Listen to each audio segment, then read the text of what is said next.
Selamat datang di Jardin 36 Channel. Kali ini kita akan membahas materi PPKN kelas 11, yaitu menelaah ancaman terhadap integrasi nasional. Apa saja ancaman terhadap integrasi nasional Indonesia? Mari kita bahas bersama-sama. Jadi ancaman ini terdiri dari dua macam, yaitu ancaman militer dan ancaman non-militer. Kita akan membahas ancaman militer. Ancaman militer merupakan bentuk ancaman dengan menggunakan kekuatan bersenjata dan terorganisir. Bentuk ancaman ini dinilai mempunyai kekuatan atau kemampuan membahayakan bagi kedaulatan negara, keutuhan suatu wilayah, serta keselamatan bangsa. Ancaman militer ini meliputi agresi, pelanggaran wilayah, pemberontakan bersenjata, sabotase, spionase, aksi teror bersenjata, ancaman keamanan laut maupun udara. Kemudian ancaman militer ini dibedakan menjadi dua macam. Yang pertama adalah ancaman dalam negeri, disintegrasi bangsa, yaitu berbagai gerakan separatisme yang didasarkan pada sentimen kesukuan atau pemberontakan akibat ketidakpuasan terhadap kebijakan pemerintah pusat. Selanjutnya adalah adanya keresahan sosial. Keresahan sosial diakibatkan oleh kebijakan ekonomi serta pelanggaran hak asasi manusia. Keresahan ini biasanya berpotensi kerusuhan massal pada skala yang besar. Kemudian ancaman selanjutnya adalah upaya perubahan ideologi Pancasila dengan ideologi lainnya. Kemudian ancaman selanjutnya adalah makar atau pengkhianatan pemerintah yang resmi dan konstitusional. Yang kedua adalah ancaman dari luar negeri. Contoh ancaman dari luar negeri ini pelanggaran terkait batas-batas negara yang dilakukan oleh negara lain. Misalnya kapal negara asing melewati atau memasuki daerah teritorial wilayah Kesatuan Republik Indonesia. Kemudian contoh lain adalah pemberontakan senjata yang dilakukan oleh negara lain.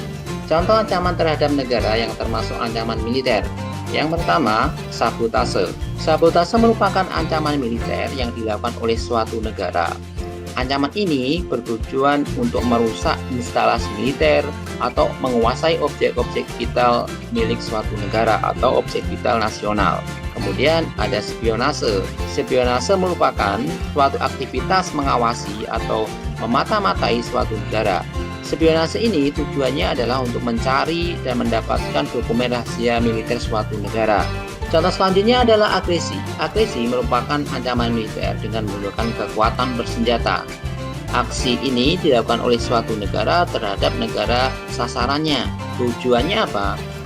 Tujuannya adalah menguasai kedaulatan dan keutuhan suatu negara. Kemudian aksi teror bersenjata. Aksi teror bersenjata dilakukan oleh suatu jaringan terorisme pada tingkat internasional. Kemudian aksi teror ini mereka bekerja sama dengan terorisme lokal atau suatu negara untuk mengadakan teror pada negara yang dituju. Agresi dapat dilakukan dengan cara sebagai berikut.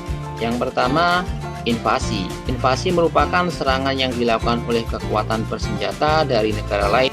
Contohnya, Indonesia pernah diinvasi oleh Belanda.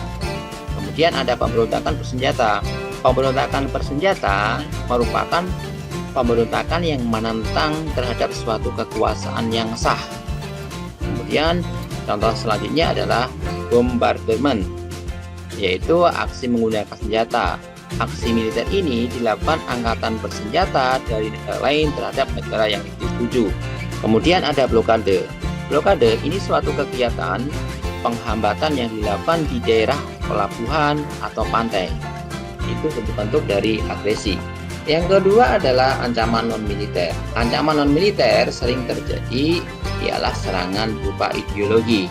Salah satu bentuknya adalah doktrin untuk mengganti ideologi dasar negara dengan ideologi lainnya. Contohnya Indonesia pernah mengalami pemberontakan yaitu 30 SPKI yang ingin mengganti ideologi Pancasila dengan ideologi komunisnya. Berikut adalah contoh ancaman non-militer. Kemajuan ilmu pengetahuan dan teknologi berpotensi mengancam integrasi nasional, tetapi ada juga manfaatnya. Salah satu contoh iptek yang mengancam integrasi nasional adalah akibat adanya teknologi, masyarakat terjadi perubahan yang sangat besar. Potensinya adalah menghilangkan budaya asli suatu bangsa karena terpengaruh oleh budaya-budaya asing. Kemudian, salah satu manfaat atau keuntungan dari teknologi adalah misalnya ditemukan penemuan telepon seluler. Melalui telepon seluler, setiap orang dapat berinteraksi dengan orang lain dimanapun dan kapanpun. Contoh lainnya juga adalah adanya media massa online yang memungkinkan setiap orang bisa mengakses informasi dari mana saja. Selanjutnya adalah ancaman berdimensi keselamatan umum, yaitu ancaman non-militer yang dapat terjadi karena bencana alam. Kemudian ada ancaman berdimensi sosial budaya, yaitu meliputi ancaman contohnya kemiskinan, kebodohan, keterbelakangan, kemudian ketidakadilan yang menjadi dasar timbulnya konflik. Konflik ini terdiri dari konflik horizontal maupun konflik vertikal. Selanjutnya adalah ancaman berdimensi ekonomi. Ini terbagi menjadi dua, yaitu internal dan eksternal. Ancaman internal ini contohnya berupa inflasi, kemudian pengangguran, infrastruktur yang tidak memadai, kemudian sistem ekonomi yang tidak jelas. Kemudian ancaman eksternal ini berbentuk seperti kinerja ekonomi yang buruk, kemudian adanya daya saing rendah, kemudian ketidakpastian atau ketidaksiapan menghadapi globalisasi yang terus berkembang.